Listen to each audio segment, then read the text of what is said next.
The sound of that slap still rings in my ears like a gunshot. It came out of nowhere so quick and sharp it cracked through the courthouse air and froze everybody in place. Lawyers stopped mid-step. Papers fluttered from someone's hands. And all that busy Atlanta noise went quiet for a heartbeat. I turned slowly, my cheek burning, and there she was, my cousin Loretta, standing on those courthouse steps with her hands still hanging in the air, eyes wild, chest heaving. She looked proud of herself. Proud, like she had been waiting years to do it.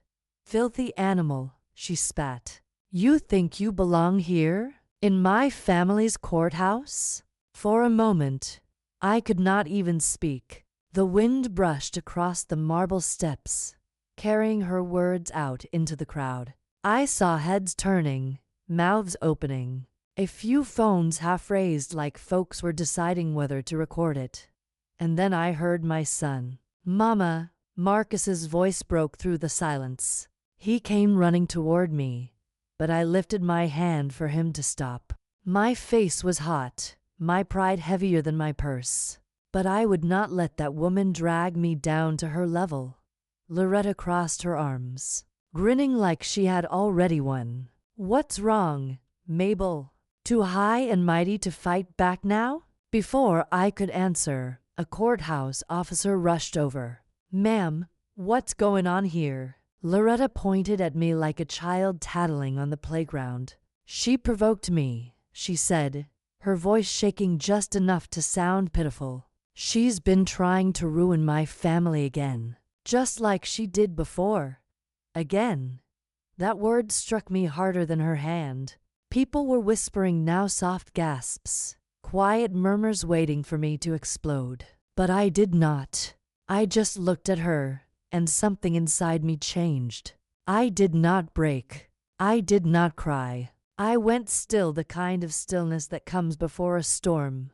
"Loretta," I said quietly, "you have no idea what you just started." Her laugh cut through the air, sharp and mean. "Oh, I know exactly what I started. You stole everything that was meant for me, and I'm taking it back." Marcus stepped between us, his hands trembling. "You need to walk away, Aunt Loretta." "Or what?" She sneered. "You gonna protect your lying mama now?" The look on my son's face nearly broke me. He wanted to stand tall, but confusion clouded his eyes. He had no idea what history she was talking about, and that was exactly how I wanted it. So I turned my back on her. I straightened my blazer, picked up the papers that had fallen from my hand, and walked toward those heavy courthouse doors. The officer trailed close behind, still asking questions, but I just kept moving. Inside, the world carried on as if nothing had happened. Phones ringing, heels clicking, the buzz of everyday justice. But I felt every eye turn my way. "She just let her hit her like that," someone whispered. "If that were me, I'd have hit her right back," another said. I did not respond. Sometimes strength looks like silence. When I reached my office, I caught my reflection in the small mirror behind the door. The red mark was fading fast, but my spirit felt older than it had that morning. That was when I spoke my truth aloud, just to myself. "My name is Mabel Johnson. I am 57 years old, born and raised right here in Atlanta, Georgia. I work at Fulton County Courthouse as a legal secretary. I have lived a quiet life on purpose. But quiet does not mean weak, and today proved I cannot keep peace if someone is determined to steal it." My phone buzzed. A message from my sister, Gloria. "Heard what happened? Loretta's out of control again. Call me again, always again." This was not our first fight, only the most public one. I sat at my desk, staring at the courthouse window. Years of family tension pressed against my chest like a weight I had learned to carry. I could hear Aunt Thelma's voice in my head, the woman who raised both Loretta and me. After our mothers passed, Baby, family can be your blessing or your curse. You better learn which one early. Outside my door, co-workers whispered. I caught one saying, "She just stood there and took it." Another replied, "Maybe she knows something we don't." They were right about that. I did. Later that afternoon, Marcus slipped quietly into my office. His tall frame filled the doorway, but his voice was soft. "Mama, I am sorry. I should have done something." "It's not your fault, baby," I said. That slap wasn't really for me. It was for the story she's been telling herself all her life. He hesitated. "She said you took something from her. What did she mean?" I looked at him, my heart aching. "We'll talk about that later, all right? For now, you just remember truth doesn't always speak loud. Sometimes it waits its turn." He nodded, though confusion clouded his face. I let him leave before the tears in my throat could find their way out. That evening, the courthouse lights came on one by one as I walked to my car. The air smelled like rain, heavy and clean. I touched my cheek, no mark, no bruise, just the memory. But deep down, something had shifted. I had spent years trying to stay out of family mess, trying to be the quiet one who worked, prayed, and minded her business. But there comes a point when silence stops being peace and starts being surrender. I turned the key in my ignition, ready to drive home, when my phone buzzed again. Unknown number. I answered. A familiar voice, low and full of spite, said, "This isn't over, Mabel." Click. I sat there in the car for a long moment, staring at the courthouse doors glowing in my rearview mirror. Then I smiled, a small, tired smile, because that slap at the courthouse door was not the end of our story. It was just the beginning of mine. And Lord knows, what started on those courthouse steps was no longer just family business anymore. The first thing I felt was heaviness, not in my body, but in my spirit.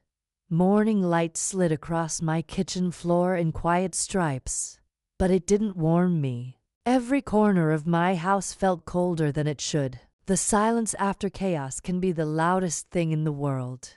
And that morning, it screamed at me. I sat at the table, staring at a cup of coffee gone cold. My hand trembled when I reached for it, not because I was weak, but because I was holding everything in. Then my phone buzzed. At first, I ignored it, but it buzzed again and again, until I finally turned it over. And there it was, the video. Somebody had caught it on their phone. Now it was all over Facebook. My face, my slap, my shame, plastered across every timeline. The caption read, "To sisters fight over dead aunt's inheritance," in front of the courthouse. I could barely breathe. Comments poured in faster than I could scroll. "Chilly, she smacked her good. She too old for this mess. Now you know that family drama been brewing for years." Each word hit harder than the slap itself. It wasn't just Loretta's hand anymore. It was the world's judgment, echoing through every screen in Atlanta. I closed my eyes, leaned back in that wooden chair, and Thelma left me, and whispered, "Lord, if this is the lesson, please make it clear." But instead of peace, memory came knocking. I saw us, me and Loretta, little girls again, back when we still braided each other's hair on Saturday mornings, when we shared everything, barrettes, laughter, and even tears. Aunt Thelma raised us like her own. She used to say, "Y'all are each other's backbone. If one bends, the other better stand tall." She meant for us to hold each other up. But somewhere along the way, Loretta decided she wanted the whole spine for herself. I still remember the day she moved out. She said, "I'm not meant for small houses and second-hand dreams." I just stood there on the porch, holding her old scarf, the one she left behind without a glance back. When Aunt Thelma passed, she left me the house, not because she loved Loretta less, but because I stayed. I cared for her through those long nights, rubbed her hands when the pain got bad. But Loretta, she saw it as betrayal. In her eyes, that deed was proof I'd stolen her future. And now the whole city thought the same, thanks to one viral slap. By the time I hung up my phone, the coffee had gone completely cold. That's when I heard a soft knock at the door. Marcus, my son. He stepped inside like he was walking through a storm, careful, cautious, but determined to reach me. "Ma," he said quietly, "you okay?" I didn't answer right away. I just looked at him, my grown boy, standing there with that mix of worry and shame written across his face. He finally broke the silence. "People at the barber shop talking about it. Somebody showed me the video. You shouldn't have to go through this, Ma." I wanted to say something comforting, but the words just wouldn't come. So instead, I whispered, "Don't you let them talk bad about me, you hear?" He nodded, but his eyes told me he already had, maybe even defended me, and lost. The sins of the mother, they say, always find their way to the children. Later that afternoon, I heard another knock. This time, it wasn't gentle. When I opened the door, there stood Tasha, Loretta's daughter, tall, polished, the kind of woman who never let a hair fall out of place. Even her perfume filled the doorway before she spoke, expensive and heavy, just like her mama's pride. "Aunt Mabel," she said with that practiced sweetness, "I came to see how you're doing. It's such a shame what's happened. The internet can be so cruel." Her smile didn't reach her eyes. "You know," she went on, "Mama says she just wants what's rightfully hers. You can end all this if you just make things fair." Fair. That word hit me like a chill down my back. I looked her dead in the eye and said, "Tasha, tell your mama I don't owe her what was freely given to me, and what's rightfully mine ain't up for negotiation." The mask slipped from her face just a little. Her eyes hardened, lips pressed thin. "Well," she said softly, "I guess we'll just see who God favors in the end." Then she turned, leaving the scent of that expensive perfume hanging in my doorway, like a warning. I stood there a moment, breathing it in. It lingered longer than her footsteps, heavier than her words, and for the first time, I realized something. This wasn't just a family argument anymore. This was a war.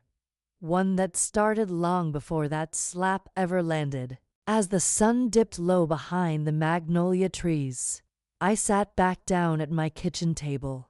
The cold coffee still waited, untouched. I picked up Aunt Thelma's old Bible, the one she used to keep open on the same page, Psalm 37. "Fret not thyself because of evildoers." But even scripture couldn't quiet what I felt rising in me. Because deep down, I knew Loretta wasn't done yet. And neither was I. What started on those courthouse steps was just the beginning of something darker.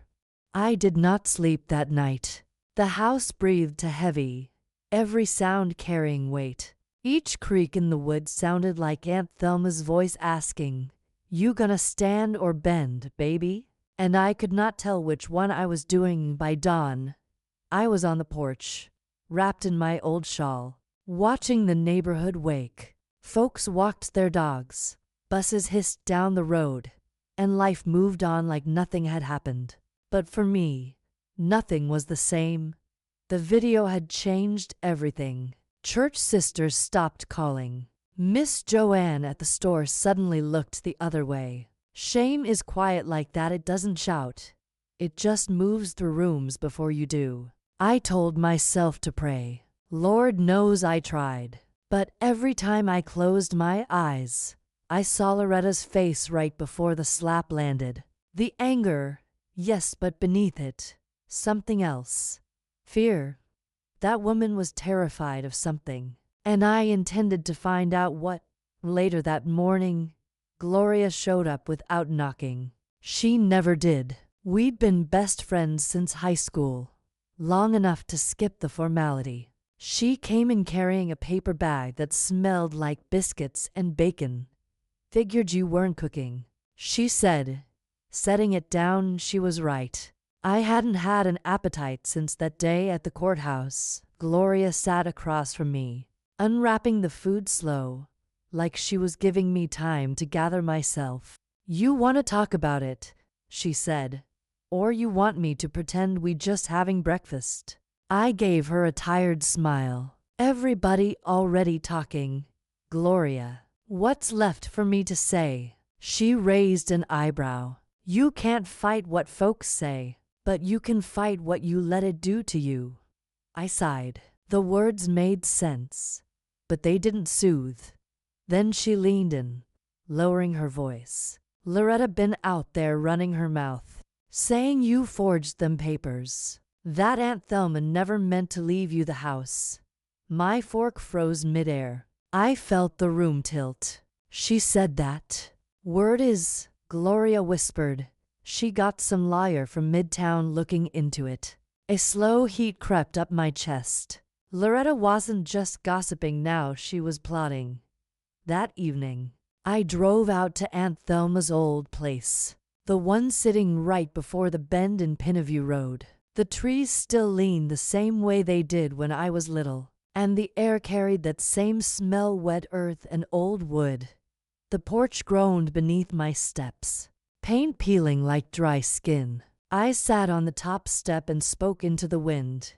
Auntie, she's coming for me again. You said we was supposed to hold each other up, but she keep trying to bury me.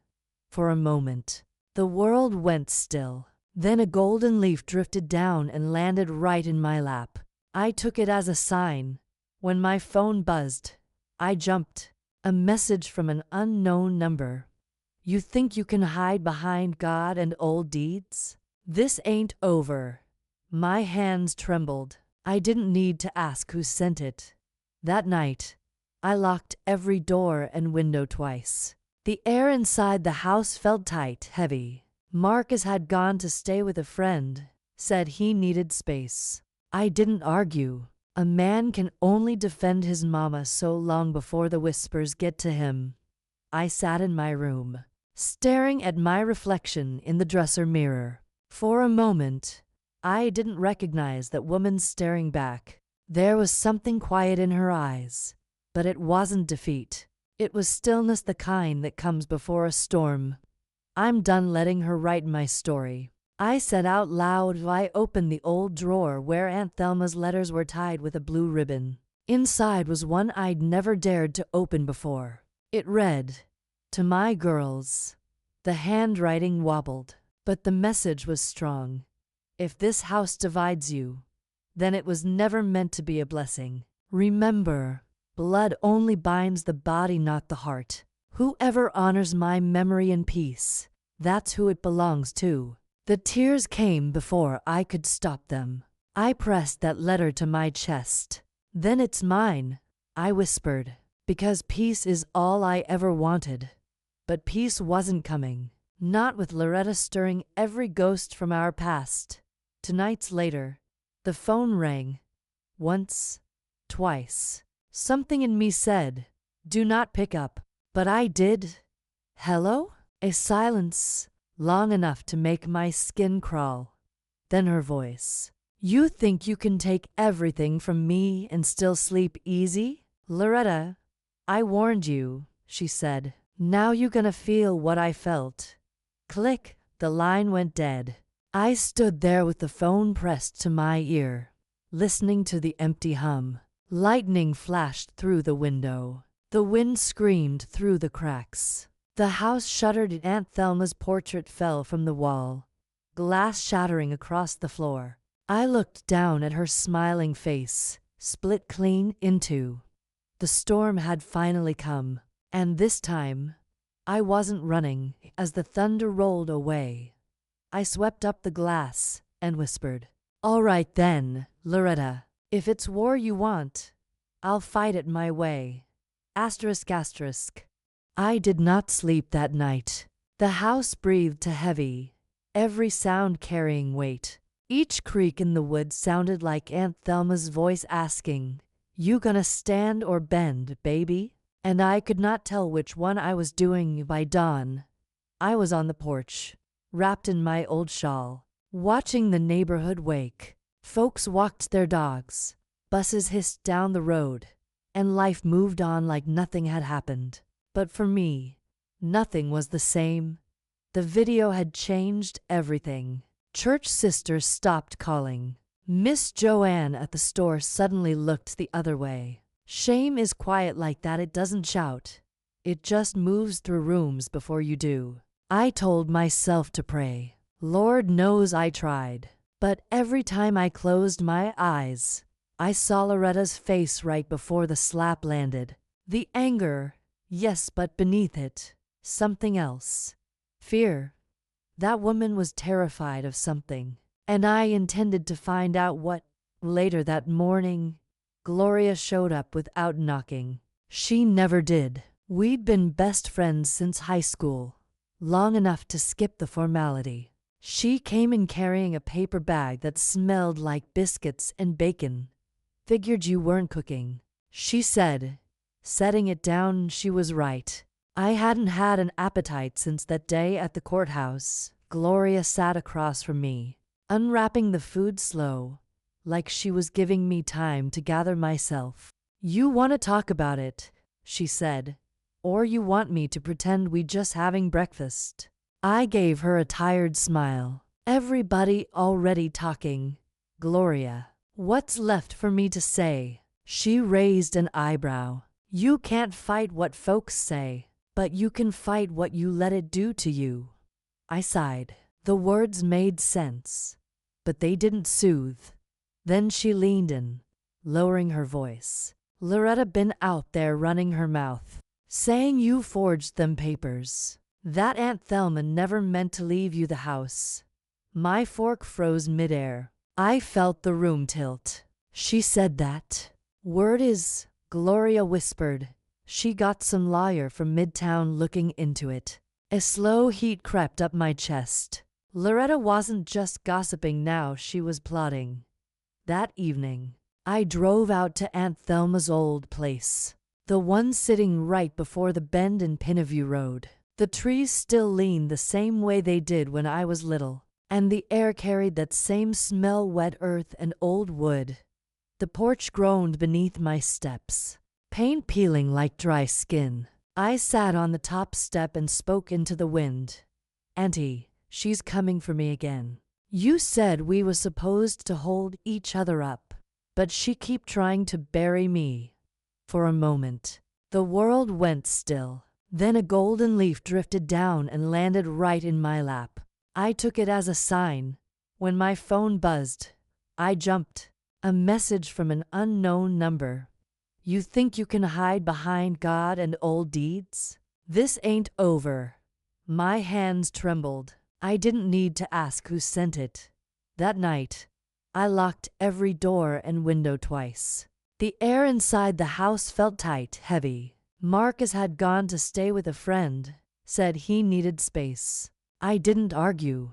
A man can only defend his mama so long before the whispers get to him. I sat in my room, staring at my reflection in the dresser mirror. For a moment, I didn't recognize that woman staring back. There was something quiet in her eyes, but it wasn't defeat. It was stillness, the kind that comes before a storm. "I'm done letting her write my story," I said out loud. I opened the old drawer where Aunt Thelma's letters were tied with a blue ribbon. Inside was one I'd never dared to open before. It read, "To my girls."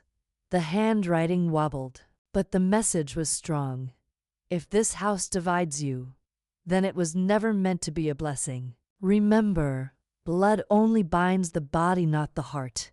Whoever honors my memory in peace, that's who it belongs to." The tears came before I could stop them. I pressed that letter to my chest. Then it's mine, I whispered, because peace is all I ever wanted. But peace wasn't coming. Not with Loretta stirring every ghost from our past. 2 nights later, the phone rang. Once, twice. Something in me said, "Do not pick up." But I did. "Hello?" A silence, long enough to make my skin crawl. Then her voice. "You think you can take everything from me and still sleep easy? Loretta, I warned you," she said. "Now you gonna feel what I felt." Click, the line went dead. I stood there with the phone pressed to my ear, listening to the empty hum. Lightning flashed through the window. The wind screamed through the cracks. The house shuddered and Aunt Thelma's portrait fell from the wall, glass shattering across the floor. I looked down at her smiling face, split clean in two. The storm had finally come, and this time, I wasn't running. As the thunder rolled away, I swept up the glass and whispered, "All right then, Loretta, if it's war you want, I'll fight it my way." ****. When grace meets the fire, rewritten and fully expanded by morning. The quiet felt heavy humming under my skin like waiting thunder. My coffee had gone cold beside the lawyer's letter. Those same cruel words still staring back at me. Undue influence, contested ownership, potential criminal inquiry. Criminal. The sound of that word was enough to make my chest tighten. After everything Aunt Thelma had built with her own 2 hands, they were trying to twist it into something dirty. My phone buzzed. "Gloria. Morning, sis. You eat yet?" "Coffee," I said. "That's not food.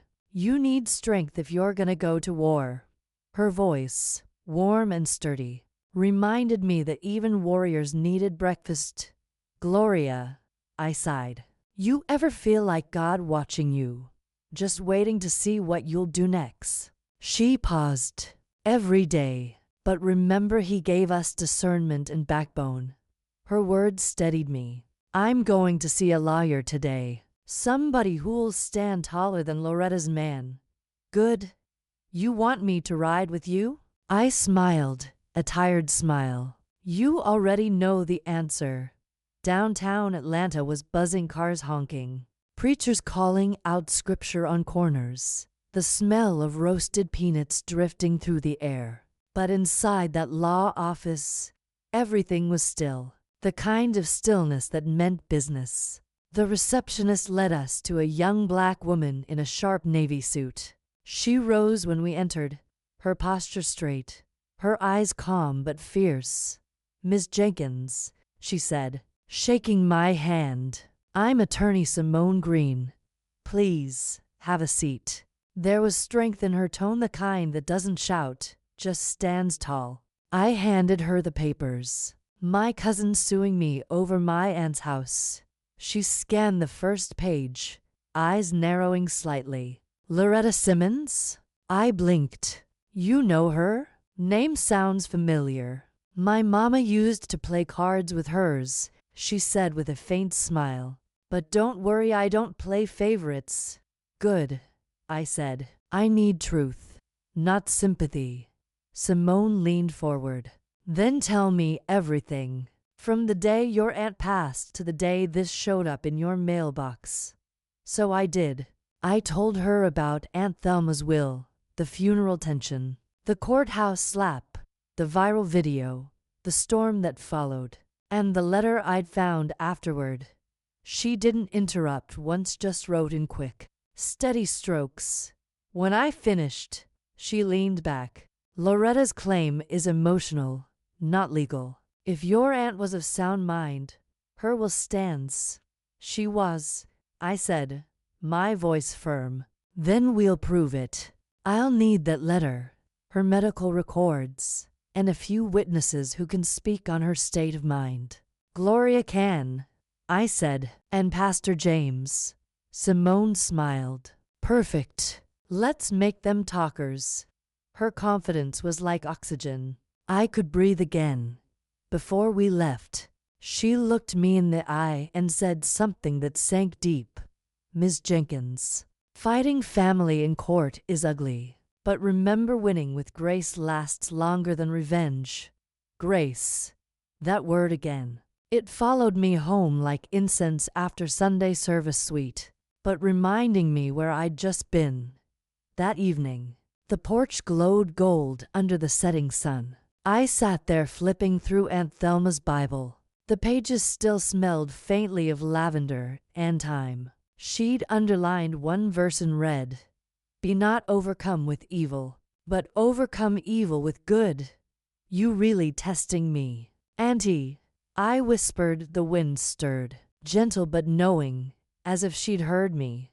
Then, tires rolled over the gravel drive. A car pulled up slow, engine low. My stomach tightened when I saw who stepped out. Loretta.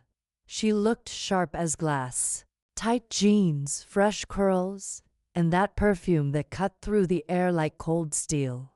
Well, look at you, she said, strutting closer. Got yourself a fancy lawyer now? I stayed seated. You here for something, Loretta? Yeah, she said, leaning against the post. To see how scared you look. You wasting gas. Then, she laughed, tilting her head. Oh honey, this ain't gas. This is war preparation. You really think folks gonna stand behind you when they see what I got? My jaw tensed. What do you mean? She stepped closer, her smile tight. Some folks ready to talk about how Aunt Thelma changed her will right after you moved in. I knew exactly which folks she meant, kin who'd trade truth for gossip and Sunday dinners. You lying, I said.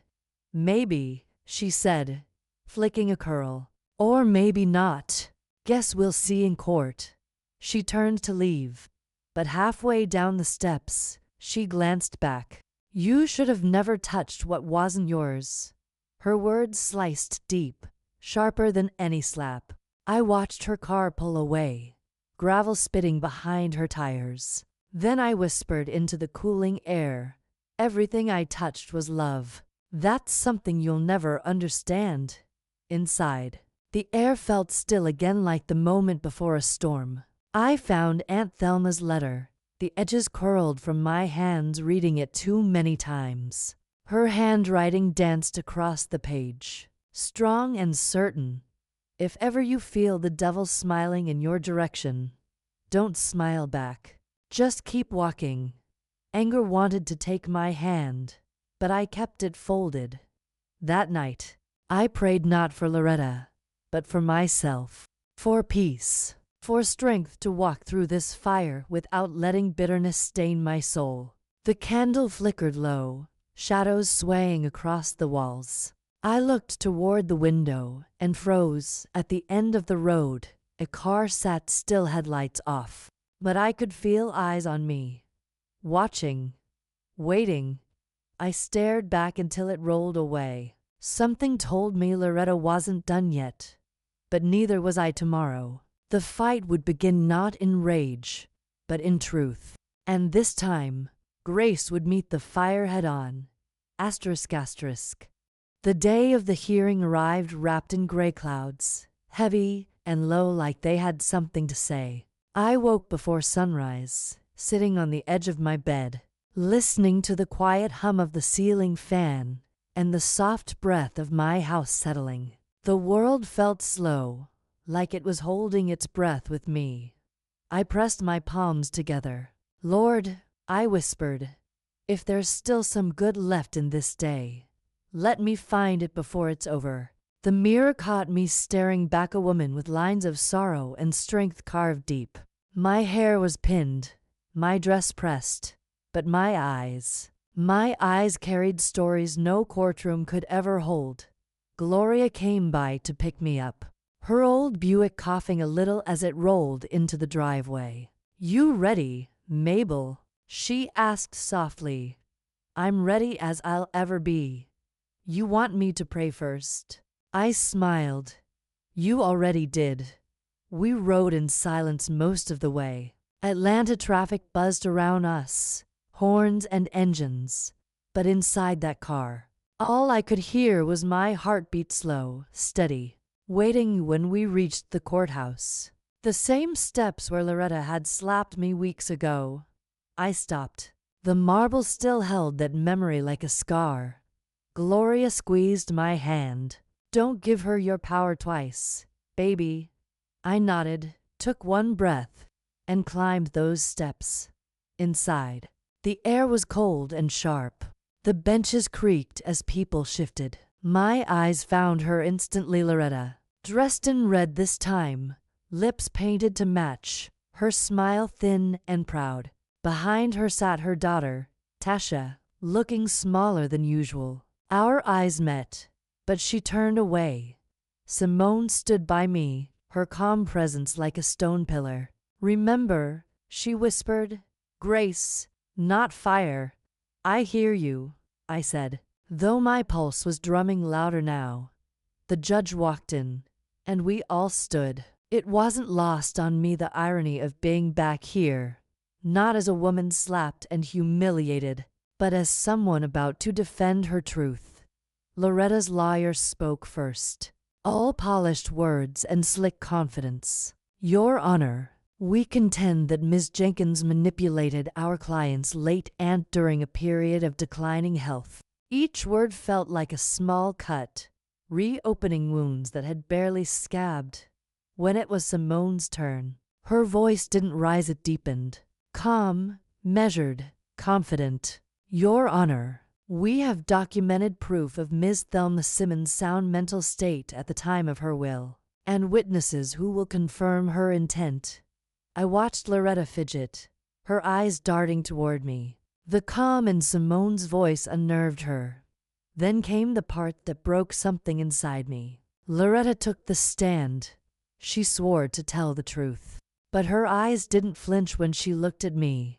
"She promised me that house," she said, her tone trembling with practiced emotion. "Said it was supposed to stay in the bloodline. Then Mabel moved in, and next thing you know, the wills changed." "You tell me if that sounds right," the courtroom murmured softly. My hands were trembling, not from fear, but from the effort it took not to speak. When Simone cross-examined her, the truth began to show its cracks. "Ms. Simmons," Simone said gently, "you mentioned Ms. Jenkins moved in with your aunt. Were you aware your aunt had been ill before that?"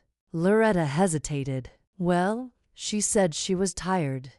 "And did you visit her often during that time?" "I was busy," Loretta stammered. "So busy," Simone said, voice even, "that Miss Jenkins became the one feeding her, bathing her, taking her to her doctor appointments?" Loretta's jaw tightened. Simone let the silence hang like a mirror. No further questions. When court recessed for lunch, I slipped outside, needing air. The sky had opened up, light rain misting down like a quiet blessing. Gloria found me by the fountain. "You okay?" I thought hearing her lie would make me angry, I said softly. "But all I feel is tired." "That's how you know you growing," Gloria said. "You done with rage. Now you living in strength." I smiled, but it didn't reach all the way to my eyes. Then I saw him, Marcus, my son, walking up the steps. His face was serious, older somehow. "Hey, Mama," he said. "I just wanted to be here." My throat tightened. "You didn't have to take off work." "I did," he said. "You shouldn't face this alone."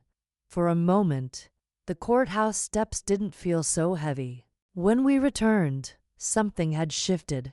Loretta looked unsettled. Maybe it was Marcus's presence, or maybe it was her own conscience starting to tremble. Simone stood and called her next witness, Pastor James. The courtroom hushed as he walked in. Bible tucked under his arm, he testified with steady grace. "I visited Thelma every Sunday, right up until the Lord called her home. Her mind was clear as daylight. She told me herself she wanted Mabel to have that house because Mabel had shown her love, not obligation." Loretta shifted in her seat. Pastor James continued. She said, and I quote, "Blood don't always mean loyalty." The room murmured again, soft gasps echoing off the wood-paneled walls. Loretta looked like the air had been pulled out of her. When the judge called for adjournment, we had to wait another week for the decision. But as we left that courthouse, I felt something lift inside me. It wasn't victory, not yet. It was relief, like stepping out of a storm and realizing the roof had held. Outside, the rain had stopped. The air smelled clean, almost forgiving. Loretta brushed past me at the top of the steps, whispering, "Don't get too comfortable." I turned to her, voice calm. "You don't scare me anymore." Her eyes flared, but she said nothing.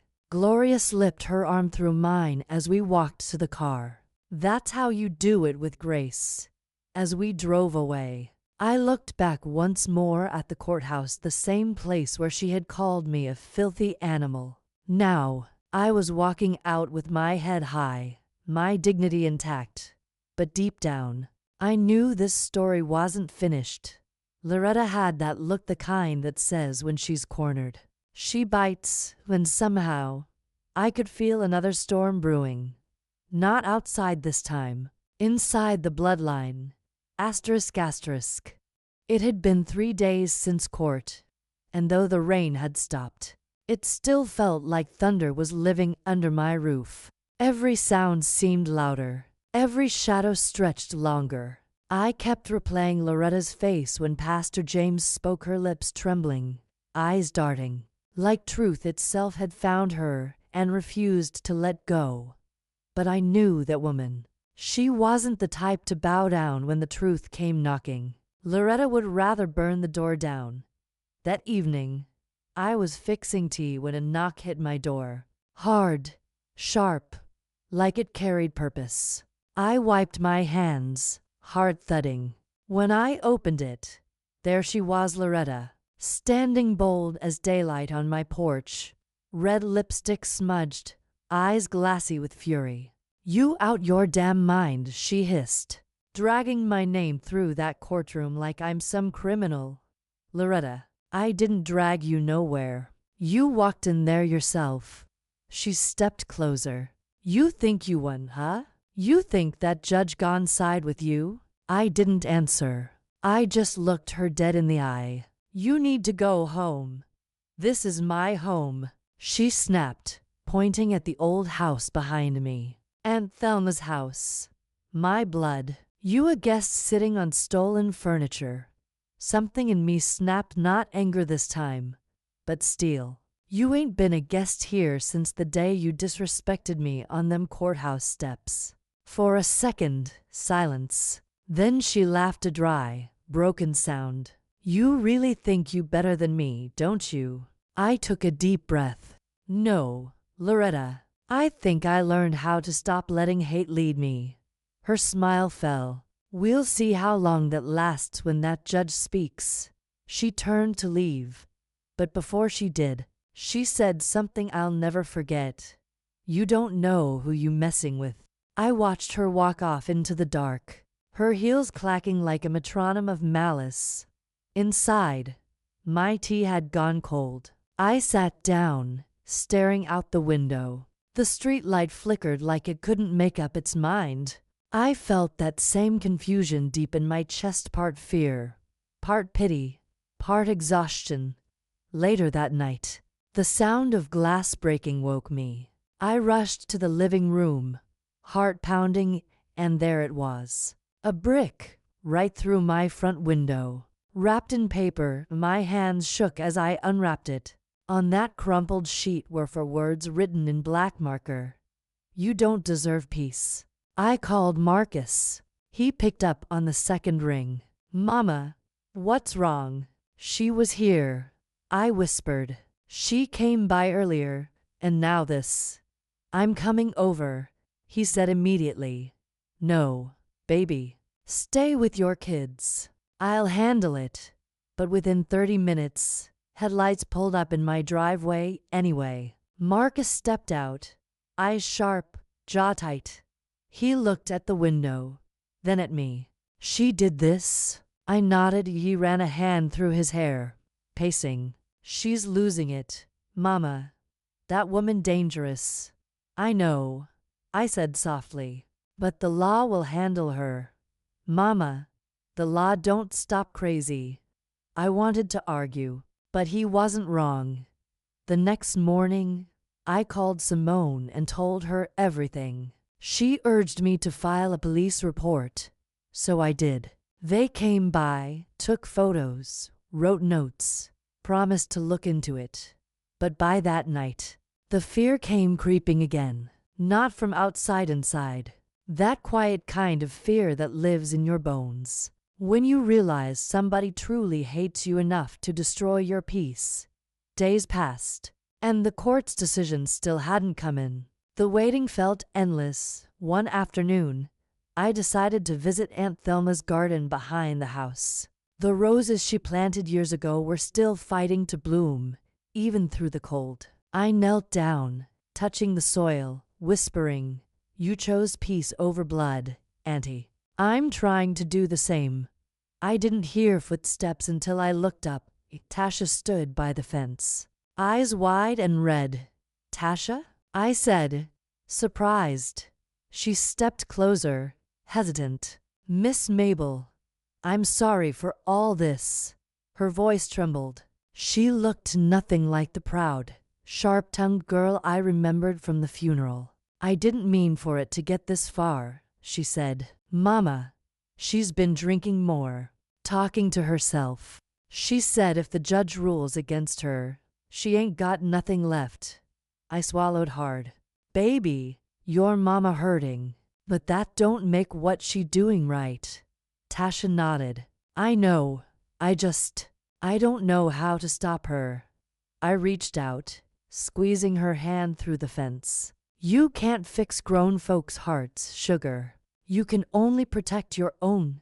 She nodded again, tears slipping down her cheeks. Then she turned and walked off into the fading daylight.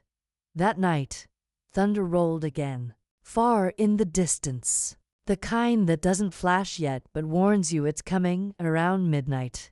I woke to the faint smell of smoke. My stomach dropped. I ran to the kitchen, nothing. Then to the front porch and froze. The roses were burning. Aunt Thelma's garden was on fire. "Lord, no!" I screamed, grabbing the hose, trying to douse the flames. Marcus came running from next door, shouting, "Mama, we managed to put it out before it spread." But the roses were gone. All of them. The police came again, asking questions, taking photos. They found boot prints leading toward the street. When they left, I sat on the porch in my robe, smoke still curling in the air. Marcus sat beside me, shaking his head. "She's lost it, Mama." I looked at the ashes where beauty used to grow. "No, son, she already lost it a long time ago. We just seeing the smoke now." He put his arm around me. "You still going to court next week?" "I have to," I said quietly. "Not just for me. For every woman who's ever been called a thief for just being loved." As the sky lightened with dawn, I could still smell the burnt roses, heavy and bitter. That's when I realized something. Loretta wasn't just trying to hurt me, she was trying to erase every trace of peace I had left. But I wasn't the same woman she slapped on those courthouse steps. This time, I was ready for her storm, because when the storm comes home, you don't hide. You anchor yourself and you let it know you ain't moving. The morning of the verdict came wrapped in gray clouds. The kind of sky that doesn't speak, just stares back at you, waiting to see if you'll break first. I stood in front of my mirror, smoothing down my dress, hands trembling just a little. The same navy blue I wore the first day of court, the color of calm, though inside, I felt anything but. Marcus knocked softly on the doorframe. "You ready, Mama?" I took one last look at my reflection. "Baby, I'd been ready since the day she threw that first lie. We drove in silence. The courthouse loomed like it always did, too tall, too cold. Every time I walked up those steps, I felt like the whole world was watching. Folks on the sidewalk nodded, whispered. Some looked away. I didn't blame them. In a town like Atlanta, gossip moves faster than truth ever could. Inside, the courtroom smelled like old wood and tension. Loretta sat on the other side, sunglasses hiding her eyes, hair perfect, smile practiced.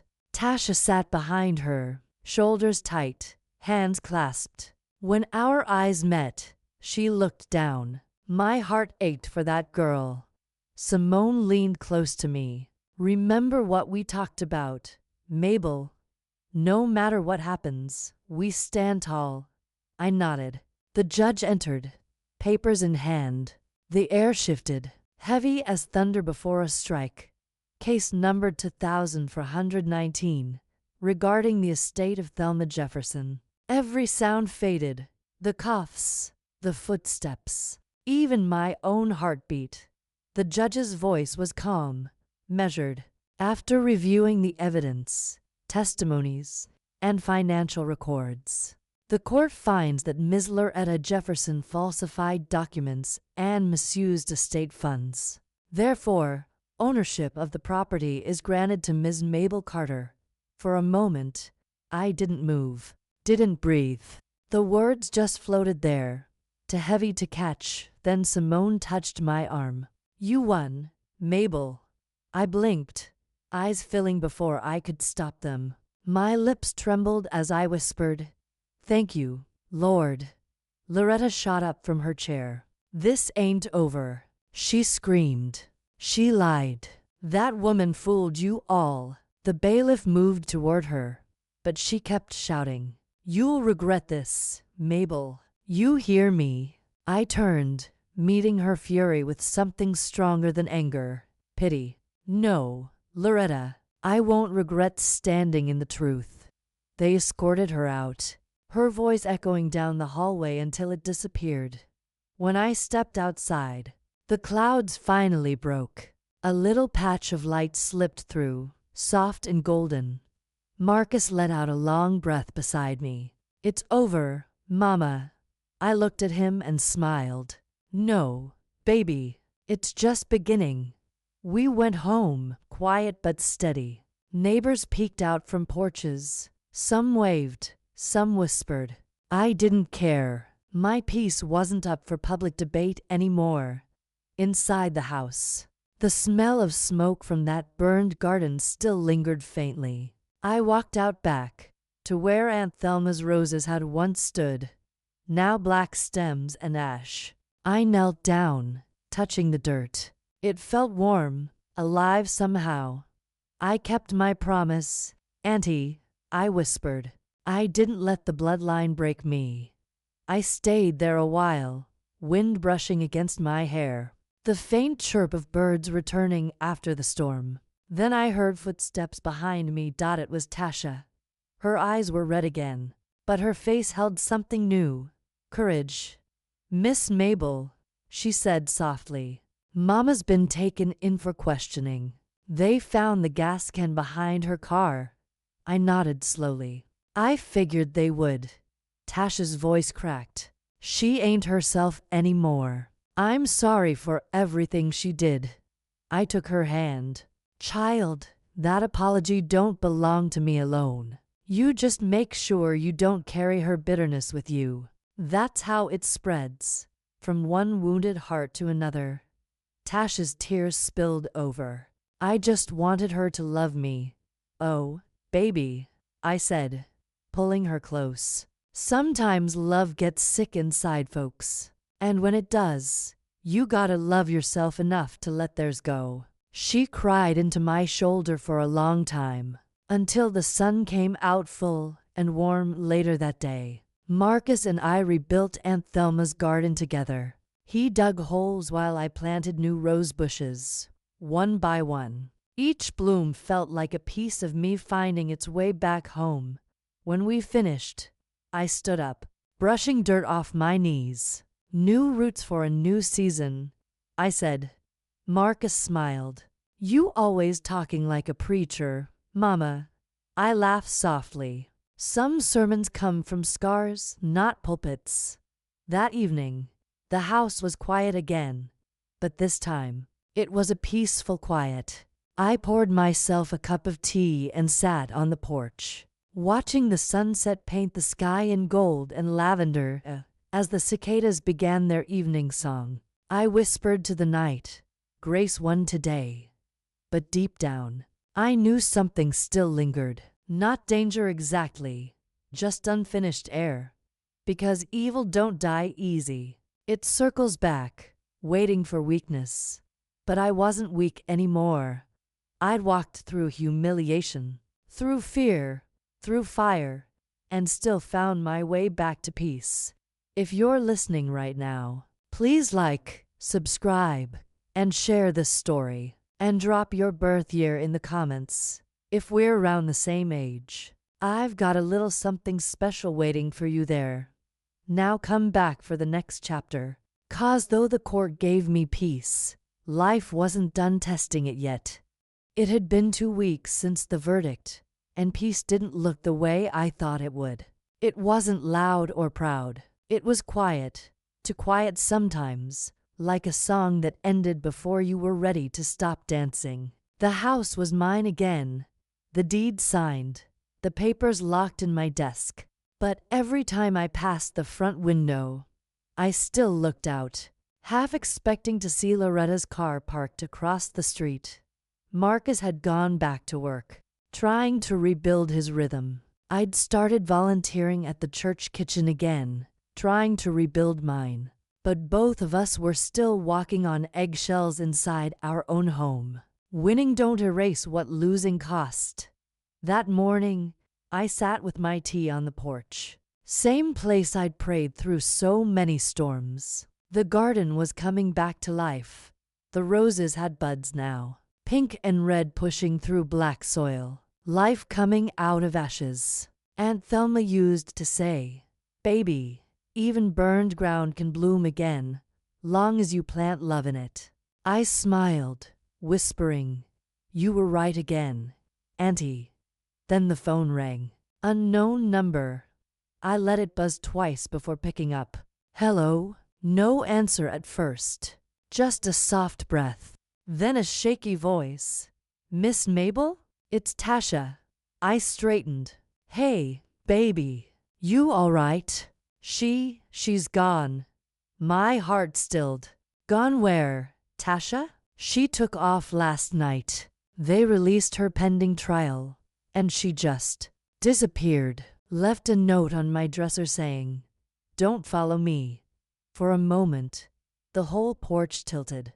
The wind went still. "All right, baby," I said softly. "You ain't alone in this. Come by the house. We'll talk." By afternoon, Tasha was sitting across from me, shoulders slumped, eyes swollen from crying. She looked more like that little girl Aunt Thelma used to dress up for Sunday service than the grown woman she'd become. She said she couldn't live in a world where you won. Tasha whispered, said everything was stolen from her twice. First by Aunt Thelma, now by you.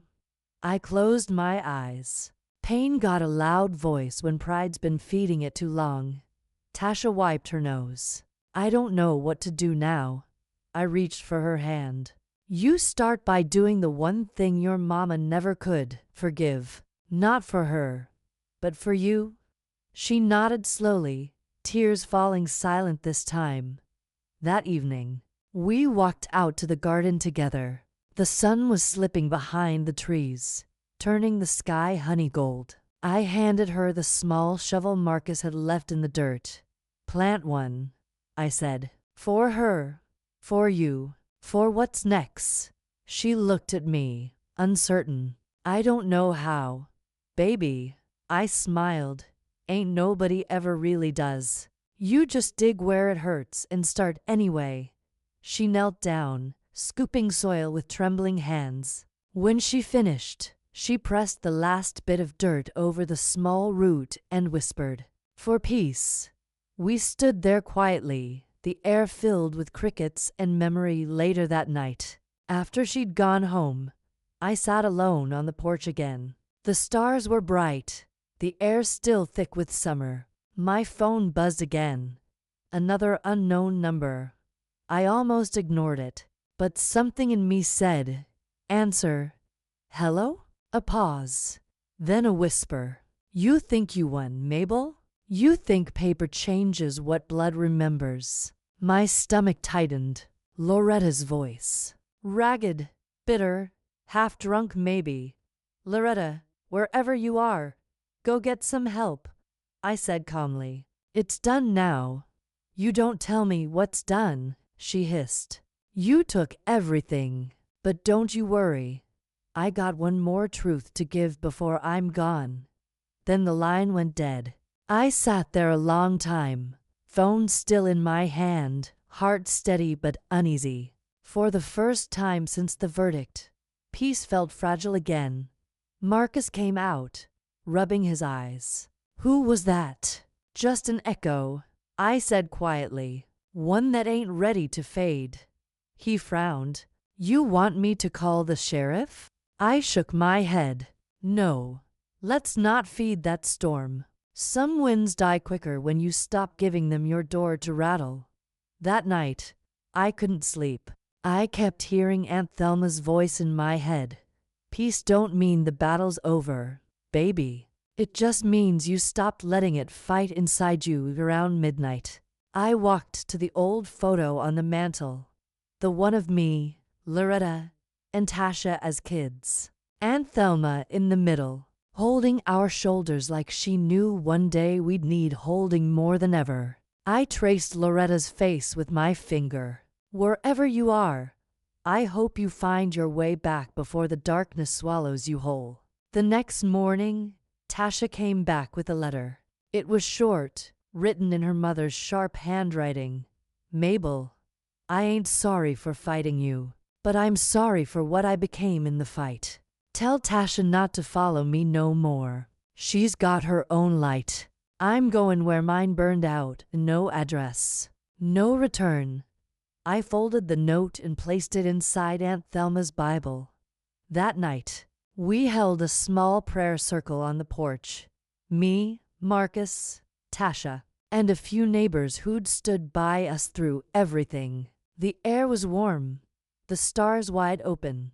When I bowed my head, I didn't pray for victory or justice. I prayed for peace that stays, even when the phone rings with ghosts. As we finished, Tasha whispered, "You really think she'll come back someday?" I looked out toward the dark road. "Maybe not here, but if she finds a bit of grace before she's gone, then that's enough."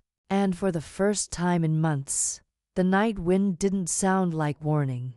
It sounded like rest, because sometimes peace ain't about what you win. It's about what you finally lay down. And I laid it all down.